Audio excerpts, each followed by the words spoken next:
গতকাল বিধানসভায় পাশ হয়েছে ধর্ষণ বিরোধী বিল। মুখ্যমন্ত্রীর সদিচ্ছা নিয়ে প্রশ্ন তুলেছেন কেন্দ্রীয় আইনমন্ত্রী। কঠোর আইন প্রয়োজনীয়, কিন্তু কড়া পদক্ষেপ আরও জরুরি। পশ্চিমবঙ্গ সরকার পদক্ষেপ করতে ব্যর্থ হয়েছে। 2021 সালে মুখ্যমন্ত্রীকে পাঠানো চিঠি তুলে ধরে সোশ্যাল মিডিয়ায় পোস্ট করেছেন কিরেন রিজিজু। রিজিজুর সুরে মুখ্যমন্ত্রীকে আক্রমণ করেছেন শুভেন্দু অধিকারীও। মমতা বন্দ্যোপাধ্যায় ও তার সরকারের মুখোশ খুলে দিয়েছেন কেন্দ্রীয় আইনমন্ত্রী। রাজ্যে ফাস্ট ট্র্যাক কোর্ট এবং পক্সো কোর্ট গড়ে তুলতে সরকারের ঢিলে ঢালা মনোভাব স্পষ্ট করেছেন কিরেন রিজিজু। চিঠি লেখা সত্ত্বেও মহিলা ও শিশুদের দ্রুত বিচারের বিষয়টি এড়িয়ে গিয়েছেন মুখ্যমন্ত্রী। সবাই জানে মুখ্যমন্ত্রী যা করছেন সবই নজর ঘোরানোর চেষ্টা। কিরেন রিজিজুর পোস্ট রিপোস্ট করে আক্রমণ করেছেন শুভেন্দু অধিকারী।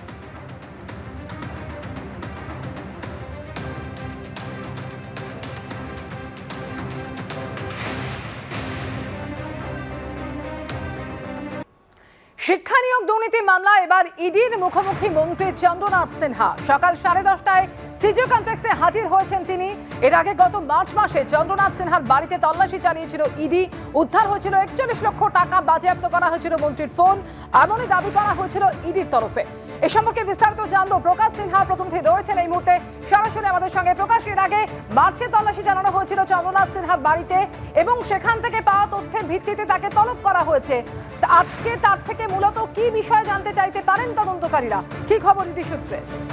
দেখো অমৃতা, তোমাকে প্রথমেই বলে দিই, তার বাড়ি থেকে 41 লক্ষ টাকা পাওয়া গেছিল, মোবাইল ফোন পাওয়া গেছিল এবং বেশ কিছু ডকুমেন্ট ইডি আধিকারিকরা নিয়ে এসেছিলেন। এর আগে তল্লাশি অভিযান যেদিন চালানো হয় মার্চ মাসের শেষ সপ্তাহে, তার ঠিক এক সপ্তাহ পর তাকে তলব করা হয়েছিল। তিনি কিন্তু আসেননি, নিজের প্রতিনিধি পাঠিয়েছিলেন এবং সেই প্রতিনিধির সামনেই, যেটা ইডি সূত্রের খবর, মোবাইল ফোন খোলা হয়েছিল এবং সেই মোবাইল ফোন থেকে একাধিক তথ্য সূত্র পাওয়া গেছে, এমনই খবর ইডি তরফে জানানো হচ্ছে বা ইডি সূত্রের খবর তাদের দাবি।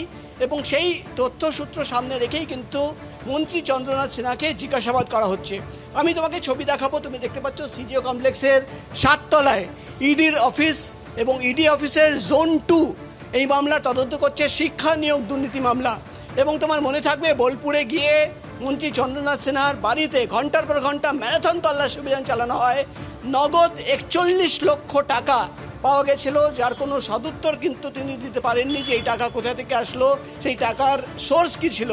এবং এতদিন ধরে যেটা ইডি তরফে দাবি করা হচ্ছে, তাকে জিজ্ঞাসাবাদের জন্য ডাকা হয়েছিল, তিনি আসেননি, কিন্তু আজকে তিনি এসে পৌঁছেছেন। সকাল 10:30 নাগাদ মন্ত্রী চন্দ্রনাথ সিনহা তিনি ইডি দপ্তরে এসে পৌঁছেছেন। তার সঙ্গে আরও দুজন সম্ভবত আইনজীবীরা ছিলেন, তারাও কিন্তু ইডি দপ্তরের ভেতরে প্রবেশ করেছেন। ইতিমধ্যেই তাকে কিন্তু জিজ্ঞাসাবাদের প্রক্রিয়া শুরু হয়েছে। প্রথমে যেটা ইডি সূত্রের খবর, তার কাছ থেকে এই গোটা শিক্ষা নিয়োগ দুর্নীতি মামলায় তার কোনো ইনভলভমেন্ট রয়েছে কিনা বা কী ইনভলভমেন্ট রয়েছে প্রশ্ন করা হবে। এবং যেটা ইডি সূত্রের খবর, তদন্ত করতে গিয়ে তার নাম উঠে এসেছিল একাধিক সাক্ষীদের বয়ানে।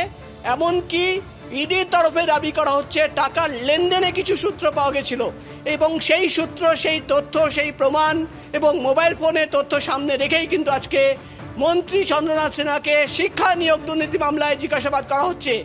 মন্ত্রীর তরফে বা পরিবারের সদস্যরা দাবি করছেন যে তিনি নিজের মোবাইল ফোন এবং টাকা ফেরত নেওয়ার জন্য আবেদন করেছিলেন, তাই জন্য তিনি গেছেন। কিন্তু ইডি সূত্রের খবর, তাকে কিন্তু জিজ্ঞাসাবাদ করা হবে এবং হচ্ছে, এমনই খবর আমরা ইডি সূত্রের মারফত জানতে পারছি। এবং যে তথ্য সূত্র এবং প্রমাণ রয়েছে সেটা সামনে রেখেই কিন্তু ইতিমধ্যেই জিজ্ঞাসাবাদের প্রক্রিয়া শুরু করেছেন ইডির গোয়েন্দারা। অমৃতা, ধন্যবাদ প্রকাশ।